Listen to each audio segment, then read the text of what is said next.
Hello दोस्तों, JLP steno classes में आपका स्वागत है। डिक्टेशन स्टार्ट होगी 3 सेकंड बाद। स्टार्ट।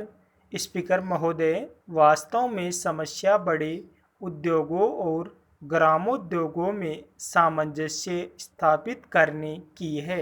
सभी उद्योगों का उद्देश्य उत्पादन बढ़ाना और आर्थिक दृष्टि से देश को समृद्ध करना है। हमें देखना यह है कि इन उद्देश्यों की पूर्ति के लिए भारी उद्योगों और घरेलू धंधों को देश के आर्थिक जीवन में क्या स्थान दिया जाए। मैं मानता हूं कि ग्रामोद्योग तभी पनप सकते हैं जब उनके लिए पूरी सुविधाएं हो और एक विशेष प्रकार का वातावरण पैदा किया जाए। जहां तक सुविधाओं का संबंध है, योजना आयोग और भारत सरकार ने यह सिद्धांत रूप से स्वीकार किया है कि इन उद्योगों को ऐसी सुविधाएं दी जाए जिनसे खादी और दूसरे धंधों को प्रोत्साहन मिले और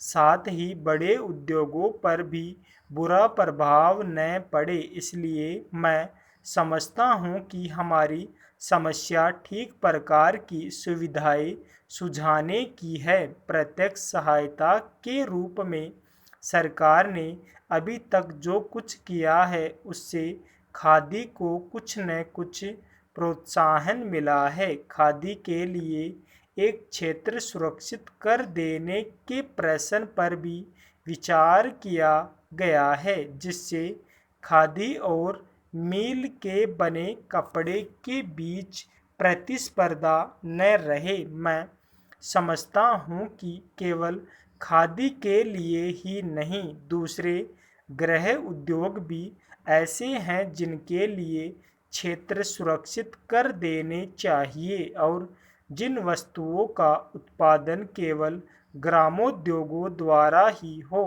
उनके लिए हर प्रकार के बड़े कारखानों की स्थापना रोक दी जाए और यदि आवश्यक समझा जाए तो कानून का भी सहारा लिया जाए। पैरा। ग्रामोद्योगों को जब तक सरकार की ओर से प्रोत्साहन नहीं मिलेगा और बड़े बड़े कारखानों के साथ उनकी प्रतिस्पर्धा होने की जाएगी, तब तक उनका पनपना असंभव नहीं तो कठिन अवश्य है। आज तो उनको प्रोत्साहन मिलने की उपेक्षा बड़े बड़े कारखानों को माल ढोने के लिए रेल भाड़े की तथा अनेक प्रकार की दूसरी सुविधाएं अधिक मिल रही है और ग्रामोद्योग एक एक करके नष्ट होते जा रहे हैं। इस नीति में केवल परिवर्तन ही नहीं किया जाना चाहिए बल्कि इसको दूसरी ओर मोड़ देना चाहिए और छोटे उद्योगों को प्रोत्साहन देने के लिए उन्हें सभी प्रकार की सुविधाएं मिलनी चाहिए। उनके लिए केवल आर्थिक सहायता ही काफ़ी नहीं है। मैं जानता हूं कि सरकार ने बड़े बड़े कारखानों की सहायता के लिए करोड़ों रुपए की सहायता दी है अथवा उनको बचाने के लिए कर के रूप में जनता पर अरबों का बोझ लादा है। उदाहरण के लिए चीनी को ही लीजिए। चीनी के कारखानों को विदेशी कारखानों से सफल प्रतिस्पर्धा करने के लिए जनता को न मालूम कितने करोड़ रुपए देने पड़े हैं। इसी प्रकार विदेशी लोहे से भी सफल प्रतिस्पर्धा करने के लिए जनता को कितने ही वर्षों तक प्रति वर्ष करोड़ों रुपए देने पड़े हैं।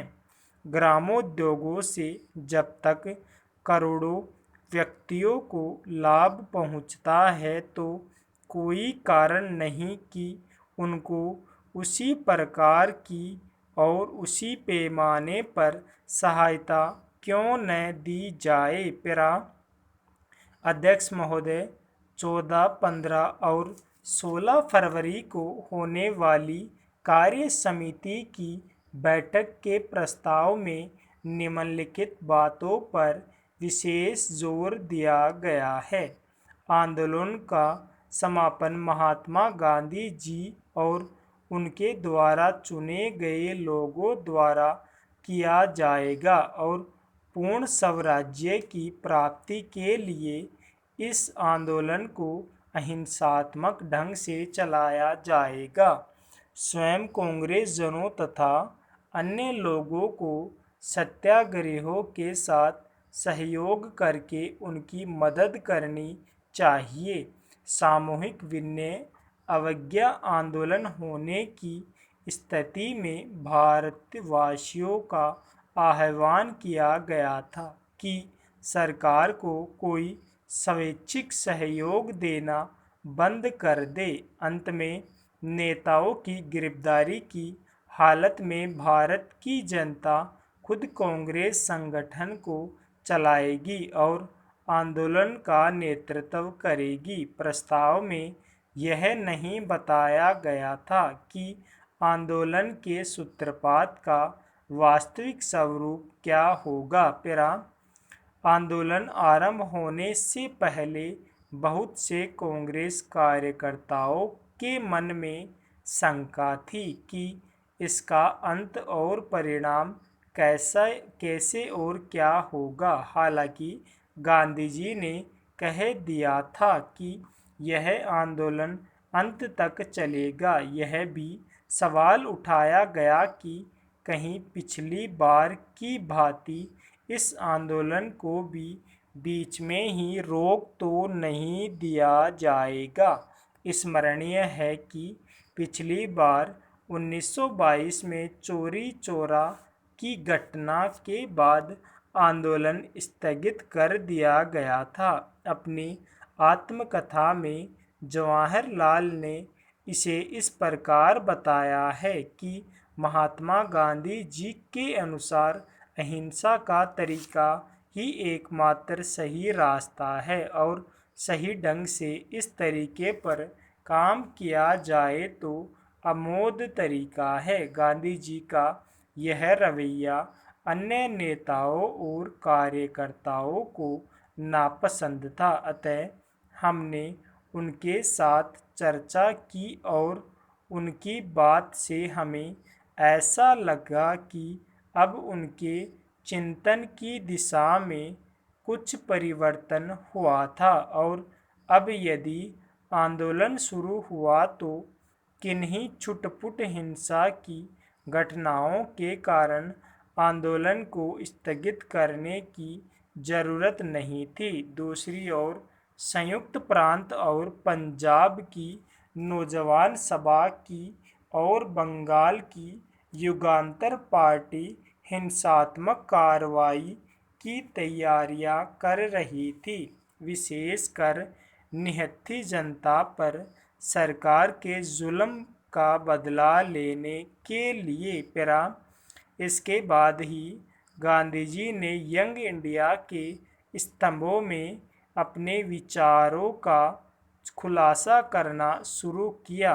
27 फरवरी 1930 को उन्होंने लिखा कि सविनय अवज्ञा आरंभ करने के बाद उनकी गिरफ्तारी अवश्य भावी है। 1922 में अपनी गिरफ्तारी से पहले उन्होंने लोगों से कहा था कि वे शांति रखें और कोई प्रदर्शन आदि न करें, किंतु इस बार उन्होंने इससे हटकर कहा, इस बार मेरी गिरफ्तारी के बाद मौन निष्क्रिय अहिंसा का रवैया नहीं अपनाया जाएगा, बल्कि इस बार सक्रिय ढंग की अहिंसा का प्रदर्शन किया जाएगा ताकि अहिंसा में विश्वास रखने वाला एक भी व्यक्ति जेल से बाहर या जिंदा न रहने पाए। हर व्यक्ति का कर्तव्य होगा कि वह मेरे उत्तराधिकारी अथवा कांग्रेस की सलाह के अनुसार सविनय अवज्ञा प्रतिरोध में हिस्सा ले। स्टॉप।